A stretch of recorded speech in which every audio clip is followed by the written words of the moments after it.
Honest review of the Lincoln Co 01 after 3 months.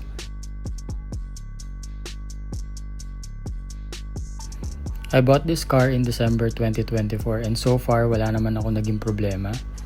So yung main reasons bakit ito yung napili kong sasakyan is because number 1, yung tech. Super dami niyang features. Pangalawa, the design. It's very unique. Pangatlo, its efficiency. Kasi it can run on gas and also pwede rin siyang pure electric. So it's called plug-in hybrid. Then pang-apat, coding exempt. So wala kang coding so you can use the car anytime. When I was in the market for a brand new car, I was looking for something na merong power tailgate, 360 camera, sunroof, and ADAS or Advanced Driving Assistance System.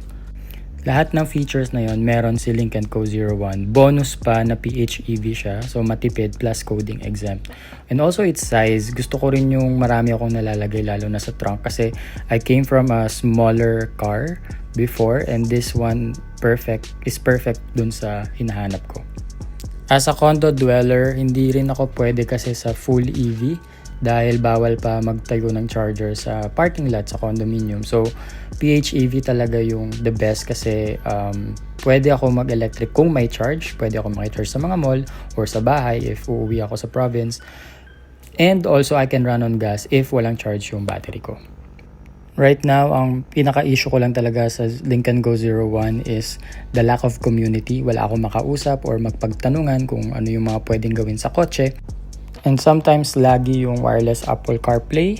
I don't know if sa phone ko lang yon or talagang sa system or sa infotainment. Overall, okay na okay siya i-drive. Lalo na yung suspension, napakaganda. Smooth, matulin. So far, goodbye.